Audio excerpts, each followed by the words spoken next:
Hello everyone, I hope you are doing great today. देखो, आज के इस वीडियो में हम लोग ये देखेंगे कि जब लोगों का एडमिशन होने वाला होता है, उनको प्रॉब्लम होती है एडमिशन फ़ी जमा करने का, उनको लोन चाहिए। तो लोन लेने का फुल्ली प्रोसेस क्या है, क्या हमें चीज़ें फॉलो करना चाहिए लोन लेने के लिए, जिसकी वजह से हमारा एक स्मूथली प्रोसेस चला जाए और मुझे लोन अप्रूव हो जाए। तो वन बाय वन आपको चलो बताते हैं। सबसे पहले फर्स्ट स्टेज में जैसे आपका रिजल्ट आया, आपको रैंक मिलेगा, एक अनुमानित आपको रेंज पता चलेगा कि इस रैंक पे हमें कौन सा कॉलेज मिल रहा है। तो आपको एग्जाम्पल के लिए आप समझ के चलिए, मैं एनआईटी त्रिची की बात कर रहा हूँ। आपको ये लग गया कि ठीक है, एनआईटी त्रिची में मुझे एडमिशन मिल जाएगा, कोई इसमें डाउट नहीं है। तो उस कॉलेज में सबसे पहले आप लोग पता करिए कौन से ब्रांच का वहाँ पे बैंक है। जैसे एनआईटी त्रिची में एसबीआई ब्रांच है, और एसबीआई ब्रांच में भाई मैं पर्सनली बता रहा हूँ, एसबीआई ब्रांच एनआईटी त्रिची की जो मैम है ना, उधर का जो मैनेजर है, एक लेडी है भाई, बहुत सपोर्टिव। मतलब मैं फर्स्ट टाइम देखा हूँ कि कोई एक ऐसी ब्रांच मैनेजर है जो इतना सपोर्टिव। ब्रांच के जितने मेंबर है बहुत सपोर्टिव है भाई। उधर के गांव वाले तो भाई मतलब पूछो ही मत भाई, लंच के बाद आना वही वाला काम होगा। जैसे पता चल गया ना, तो हर एक बैंक का, जैसे एसबीआई का एक एजुकेशन लोन का एक वो है, प्रोसेस है। तो उसमें आप लोग जाएंगे ना, सर्च करेंगे एसबीआई बैंक कॉलेज लोन, तो उधर ना क्या क्या सारी चीज़ें डॉक्यूमेंट लगेंगे, ये सारी चीज़ें वहाँ पे लिस्टेड आउट रहते हैं। तो एक बार आप लोग देख लीजिएगा कि वहाँ का caste certificate, domicile certificate, income certificate, ऐसे बहुत सारे सर्टिफिकेट चाहिए होते हैं। तो मोस्ट ऑफ द चीज़ें तो आप लोग पहले से लेकर जाएंगे, क्योंकि जब वहाँ पे एडमिशन के लिए जाएंगे तो सारे आपके पास डॉक्यूमेंट रहेंगे। बट फिर भी मैं रिकमेंड कर रहा हूँ कि आप लोग देख लीजिएगा एक बार कि सारे डॉक्यूमेंट हो आपके पास। ये पहला आपका रिजल्ट तो हो गया, पहला स्टेज आपका क्लियर हो गया। आपने पता कर लिया कौन से एनआईटी में कौन सा ब्रांच है। दूसरा स्टेज इस स्टेज में ही आपको देखना है कि कौन से डॉक्यूमेंट की ज़रूरत पड़ती है। आप सेकेंड स्टेज में आइए। सेकेंड स्टेज में आपको सारा जो डॉक्यूमेंट वेरिफिकेशन होता है, नियरेस्ट जो एनआईटी होते हैं उधर होता है। जैसे हम लोग इलाहाबाद कराए थे एमएनआईटी में, तो एमएनआईटी में जाओगे तो उधर सारे डॉक्यूमेंट आपका वेरीफाई होगा वन बाय वन। जब वेरीफाई होगा तो आपको एक रेंज मिलेगा कि इस डेट पे, मान लो आपको 1 जनवरी से 10 जनवरी के बीच में रिपोर्ट करना है आपके रेस्पेक्टिव कॉलेज में। अब कॉलेज में जैसे आप जाएंगे ना, उनका पहला रिक्वायरमेंट ये होगा, आपका एडमिशन फ़ी, आपका सेमेस्टर फ़ी जमा है कि नहीं। अगर नहीं जमा है तो पहले जमा करिए, तब उसके बाद आकर आप आइए, आपका एडमिशन होगा। उसके पहले आपका एडमिशन होगा ही नहीं। तो फर्स्ट सेमेस्टर का फीस आप मतलब समझ लिए 1 लाख प्लस ही होगा टोटल। मतलब मैं बता रहा हूँ कि 60, 70, 80 हज़ार तक फीस होगा। फिर हॉस्टल का मतलब टोटल उसमें हॉस्टल वगैरह सब कुछ रहेगा 80 हज़ार तक, 80 मतलब 90 हज़ार, क्योंकि फर्स्ट टाइम एडमिशन फ़ी लगता है, कुछ और सारे चार्जेस होते हैं। तो 1 लाख प्लस ही मान के चलो, 1 लाख प्लस रुपये आपका पहले होना चाहिए। अब कुछ एनआईटी जो है पहले से मतलब बोलते हैं कि हाँ, इस वाले पोर्टल पर जाके आप इस वाले में पैसे जमा करके आप प्रूफ, उसका पैसे का जो जमा कर रहे हैं उसका सर्टिफिकेट एक निकलेगा, मतलब ट्रांजैक्शन का जो रिसिप्ट होगा वही आप लोगों को लेकर जाना है उधर। या तो पहले कर लीजिए, या तो कॉलेज जाने के बाद उधर जो कॉलेज का जो बैंक है उनके पास जाके कैश दे दीजिए, या फिर कैश नहीं है तो ऑनलाइन ट्रांजैक्शन करा लीजिए। तो आपको एक रिसिप्ट मिलेगा, वो रिसिप्ट ले जाके आप एडमिशन जहाँ होगा वहाँ दिखाइएगा, आपको दिक्कत नहीं होगी, एडमिशन हो जाएगा। बट प्रॉब्लम ये है कि लोन तो अभी पास नहीं हुआ। बहुत लोगों को तो प्रॉब्लम ये है कि हमारे पास फर्स्ट सेमेस्टर का भी फीस नहीं है, तो उस केस में क्या करना है। तो देखो, मैं सीधी सी बात बोल रहा हूँ कि जैसे ही आपका एडमिशन आपको लगे कि हाँ होने वाला है, आप अपने रिलेटिव से, आप अपने फैमिली में कुछ भी करके कम से कम 1 लाख से 1,20,25 हज़ार रुपये तक पैसे, मतलब मोटा मोटा आप देख लीजिए 1.5 लाख रुपये आपके पास होना चाहिए। चाहे कुछ भी करके आप लोग करिए, क्योंकि इतने जल्दी में ना लोन अप्रूव होता है। लोन होने का, लोन प्रोसेस होने का पता है क्या तरीका है। आप कॉलेज जाएंगे, उधर लोन के लिए अप्लाई करेंगे, उधर टाइम लगता है 10 से 15-20 मिनट दिन तक। फिर वो लोग अप्रूव करते हैं इधर से कि आपके जो नियरेस्ट एसबीआई ब्रांच है उधर के मैनेजर को एक ईमेल जाएगा कि ये लड़का आपके एरिया का है, उसके जाके चेक कर लीजिए कि वैलिड लड़का है कि नहीं। तो वो ऑफिसर आएंगे आपके घर पे, सारी चीज़ें वेरीफाई करेंगे कि whether you are a valid person और नॉट। तो आपके सारी चीज़ें जब वैलिड हो जाएंगे तो इधर से आपके घर वाले के साइड से अप्रूव होगा। बट मैं भाई बता रहा हूँ ना कि एनआईटी के जो ब्रांचेज हैं वहाँ तो सही है, बट गांव वाले इतने भाई हरामी टाइप के आदमी हैं, मैं क्या ही बताऊँ यार। मेरे टाइम पे 3 महीने लगा दिए थे भाई, 3 महीने अप्रूव करने के लिए। केवल उनको करना क्या था, आके घर पे चेक करना था कि हाँ ये लड़का सही है, वैलिड है कि नहीं। मेरे घर वाले काफ़ी परेशान हो, बार बार जाके उनके बोले भाई आके देख लो यार, देख लो कि हाँ ये इनका अप्रूव करो, वहाँ फीस जमा करना है। सेकेंड सेमेस्टर आने वाला था, तब पर भी नहीं मेरा पास हुआ था। पता नहीं कैसे कैसे बहुत परेशान होने के बाद 3 महीने के अंदर वो लोग भाई अप्रूव किए। तो वहाँ से अप्रूव होने के बाद इधर एक मेल आएगा कि हाँ ये बंदा जो है वैलिड है।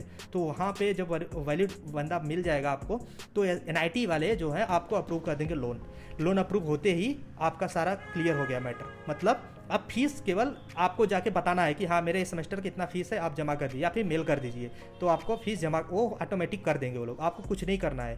अब दिक्कत ये है कि जब लोग ये बोलते हैं कि भाई मेरे पास तो फर्स्ट सेमेस्टर का भी फीस नहीं है, तो हम उसको कैसे करेंगे। तो आपको वही मैं बता दिया कि आपको कैसे भी अरेंजमेंट करके आपको फर्स्ट सेमेस्टर का फीस करना ही है तो करना ही है, नहीं तो आप लोग प्रॉब्लम में आ जाएंगे। उस इतना जल्दी प्रोसेस, मतलब मैं बोल रहा हूँ, अगर मैं बोल रहा हूँ कि 2 महीने पहले ही जाके ऑनलाइन कर दिए कि हाँ मेरा लोन पास कर दो, जो रिजल्ट नहीं है, मतलब इतने लेवल तक सोच रहे हो कि हाँ मेरा अच्छा गया है, रिजल्ट तो हो जाएगा, मैं 2 महीने पहले जाके अप्लाई कर दे रहा हूँ, फिर भी इसका पॉसिबिलिटी कितना है कि भाई 2 महीने में हो ही जाए, नहीं हुआ तो ये दिमाग में रखना, फर्स्ट सेमेस्टर का फीस मुझे देना ही है। जब आपका लोन अप्रूव हो गया, मान लो आपने 5 लाख आपका अप्रूव हो गया, एग्जाम्पल ऐसा समझो 5 लाख आपका अप्रूव हो गया लोन, 5 लाख अप्रूव हो गया ना, मान लो फर्स्ट सेमेस्टर का फीस 1 लाख रुपए पूरा टोटल लगा है। जैसे अप्रूव होगा ना, NIT वाले जो ब्रांच है उधर का, मान लो SBI वाले, वो लोग बोलेंगे कि फर्स्ट सेमेस्टर का फीस आपने खुद से भरा था, मतलब आपने अपने पैसे जमा किए थे, तो क्या वो आप 1 लाख रुपए रिटर्न लेना चाहते हैं मेरे से। मतलब अप्रूव तो 5 लाख का हुआ था ना, 5 लाख के फर्स्ट सेमेस्टर वाला जो फीस था ये आपने भरा था, बट कॉलेज के SBI वाले पूछेंगे ये जो आपने भरा था 5 लाख अप्रूव हुआ है, ये 1 लाख रुपए फर्स्ट सेमेस्टर फीस आपको चाहिए रिटर्न या नहीं चाहिए। अगर नहीं चाहिए तो ये पैसे आपका 5 लाख रहेगा, 1 लाख रुपए मान लो पर सेमेस्टर, मान लो फीस 1 लाख है, तो सेकंड सेमेस्टर में आपका ये 1 लाख रुपए फिर से लग जाएगा। बट मेरे केस में क्या था, मैंने बोल दिया कि नहीं मुझे चाहिए, क्योंकि मैं पैसे जिससे लिया था किसी से उसको मुझे रिटर्न करना था।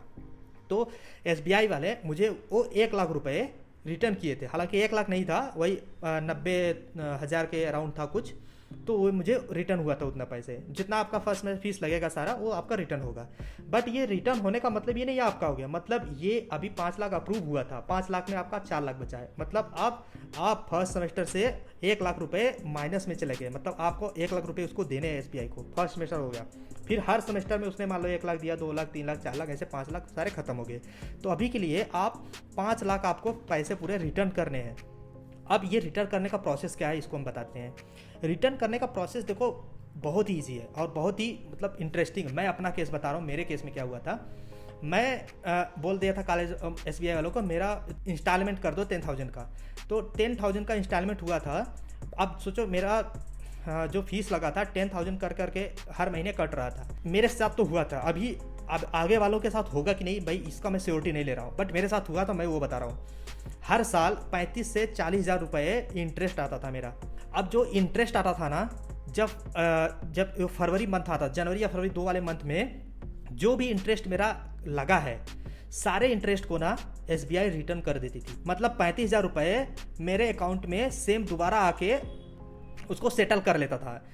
उधर मैं तो सारे पैसे दे चुका हूँ अभी के लिए, बट जितने साल मतलब मैं लगभग वो 3 साल तक मैंने धीरे धीरे करके दिया था, बट बीच बीच में मैंने कुछ एक्स्ट्रा भी दे दिया था। 3 साल में मैंने पूरा रिकवर किया था अपना पैसे दे के उसको सारा। बट ये था कि मुझे कुछ एक्स्ट्रा पैसे नहीं देना था। अच्छा, एक डाउट और आता है कि लास्ट में अब मैंने 5 लाख तो लोन ले लिया, अब 5 लाख लोन लेने के बाद मुझे कब से वो देना स्टार्ट करना पड़ेगा, कब से मैं स्टार्ट करूँ वो लोन देना। तो देखो सबसे पहले आपका जो 3 ईयर का MCA है, मान लो BTech या फिर कर रहे हैं या फिर MCA कर रहे हैं, तो 3 साल तो कोई इंटरेस्ट नहीं लगेगा, 3 साल वो फ्री रहेगा, इंटरेस्ट फ्री आपका लोन रहेगा। फिर उसके जैसे आप पास आउट हुए, मतलब अगर MCA कर रहे हैं 3 साल उसको और प्लस एक साथ और, मतलब एक तरीके से आपको देते हैं कि ठीक है आप सेटल हो जाइए, जॉब ले लीजिए, उसके बाद आप रिटर्न करना, मतलब पूरे 4 साल आपको मिलेंगे टोटल, जिसमें आपका इंटरेस्ट 0% लगेगा। मैं SBI का बता रहा हूँ भाई, क्योंकि वहाँ पे मैंने कराया था उस हिसाब से बता रहा हूँ। अभी ये बैंक का, बड़ौदा और सारे बैंक का क्या है मुझे उसका इतना अच्छे से आइडिया नहीं, बट SBI का मैं बता रहा हूँ, SBI मैंने जो कराया था। अगर आप MTech कर रहे हैं या फिर अगर आप BTech कर रहे हैं, BTech 4 साल का होता है, तो 4 साल आप जो वहाँ पे लोन लेंगे 4 साल इंटरेस्ट फ्री रहेगा, प्लस 1 साल और आपको मिलेगा कि आप बाहर जाके या फिर आप कॉलेज प्लेसमेंट लेके जब जॉब मिल जाए तो उधर से आप स्टार्ट करिए अपना काम, तो आप धीरे धीरे आप रिटर्न कर दीजिए। तो ओवरऑल मैं ये बताता हूँ कि करना क्या है आपको। आप कुछ भी करके आपको लगे कि हाँ मुझे NIT मिल रहा है, तो फर्स्ट आपको काम करना है उस NIT का डिटेल लेना है कि उस वाले में कौन सा ब्रांच है बैंक का, उसके सारे डिटेल आपको निकालना है कि ये किसके प्रोसेस, मतलब इसका प्रोसेस क्या है लोन का, और कि क्या क्या वेरिफिकेशन के लिए मांगता है, कौन सा डॉक्यूमेंट इसको चाहिए, ये आपको पहला करना है।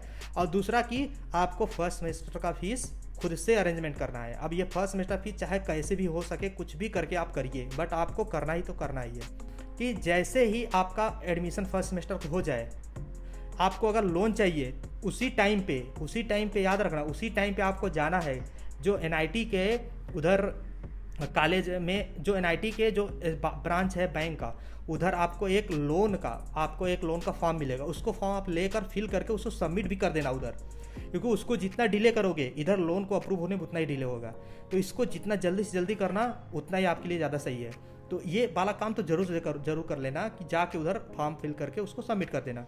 तो जैसे आप लोग सबमिट करेंगे आपका लोन का प्रोसेस स्टार्ट हो जाएगा, तो उतना ही जल्दी आपका वो लोन अप्रूव होगा। ओवरऑल यही प्रोसेस है पूरे लोन का। फिर भी आपको कोई कन्फ्यूजन है तो आप लोग कमेंट सेक्शन में आके पूछ सकते हैं, हम सारे लोगों का आपका रिप्लाई दे देंगे।